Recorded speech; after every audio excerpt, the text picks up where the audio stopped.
આ જે કહરચંદ બાપુની પોતાની વાડી, કહરચંદ બાપુની પછી પોતે કહરચંદ બાપુએ લગ્ન કરેલા રાજપરા, ગંગા સતીમાં રાજપરા, બાપુ ગોહિલ, મા સરવૈયા, પાનબાઈ માની સાથે કુંવારા વડાવણ તરીકે આવેલા અમીરભાઈ પટિયાર ખવાસના દીકરી હતા. માની સાથે કુંવારા, પછી લગ્ન થયા, પછી માની હારે રહ્યા. માએ આખા પુસ્તકની અંદર ગુપ્ત વસ્તુ રાખી છે. કહરચંદ બાપુએ ગાય હજવણ કરી હતી, તો માએ કીધું કે બહુ અથડા થઈ ગયા, ઉતાવળા થઈ ગયા, હવે કે તમને જગત હક નહીં લેવા દે. પછી કહરચંદ બાપુએ કીધું કે હવે હું 3.5 દિવસ એકાંતમાં ભજન કરી. તો ગંગા સતીમાં કે હું આવે આવું, તમે કે રોકાઈ દાવ. પાનબાઈ આપણે ભવ સેવા કરી છે, એને પરિપૂરણ કરી જાવ. પછી કહરચંદ બાપુને અગ્નિ સંસ્કાર દીધા હતા. કહરચંદ બાપુની હાથની સમાધિ છે બાપુની. પછી 52 દિવસમાં ગંગા સતીમાં રોકાણા. પાનબાઈને ઉપદેશ દેવા માટે રોજ ભજન. પેલું તો રેણીનું કહે છે ગંગા સતીમાં પાનબાઈને, રેણીથી કે મરજીવા બની જવાય, ખટખટ કરે ત્યાંથી તમે દૂર રહેજો, અજાણ્યા સાથે વાત ન કરીને એનું મન છે વિપરીત. પછી પાનબાઈને કળયુગની વાત કરી, ગુરુ શેલાની વાત કરી. પછી પાનબાઈને પરિવર્તન આવ્યું કે આ ભાઈ એક વસ્તુ માંગવું, આપો ને વસ્તુ મને લાભ લેવા, પરિપૂર્ણ કરી આવું. તો ગંગા સતીમાં કે પાનબાઈ જે કળયુગ પાછળ આવે છે, તો કે જગત ભલે ભલે આખું તાપમાં હું તમને એક ભાઈજી ડાગની લાભ દઉં. ત્યારે એને શિષ્ય બનાવ્યા ગંગા સતીમાં એ પાનબાઈ. પછી રોજ એક ભજન.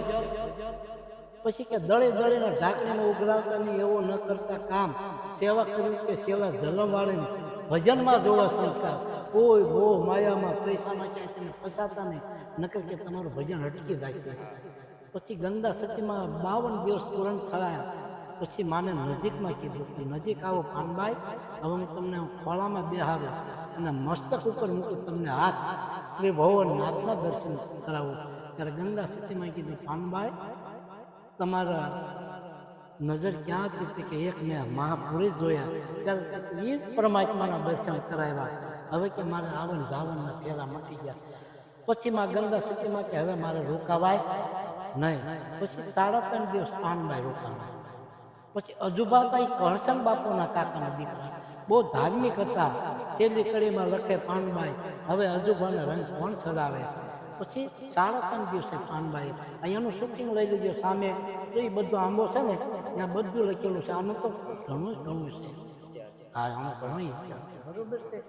પછી માં ગંગા સતીમાં પાનબાઈ એને ફૂલની સમાધિ છે, એના અગ્નિ સંસ્કાર બરોબર છે.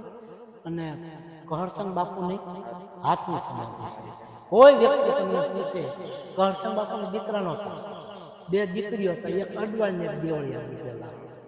અને ઘણા એમ કે સાસુઓ બેઠા પાનબાઈને જોઈ. તમે મૂળ ધરીને આવ્યા, તમે કયા કરી ભાઈ ગંગા સતીમાં 2 દીકરીઓ હતા. અસલ પુસ્તક અહીંયા મળે છે, બરોબર છે. અમારા મગબીચે આઈપી જાડેજા હતા, એને બહુ માહિતી મેળવી. બારોટને બોલાવ્યા રાજસ્થાન.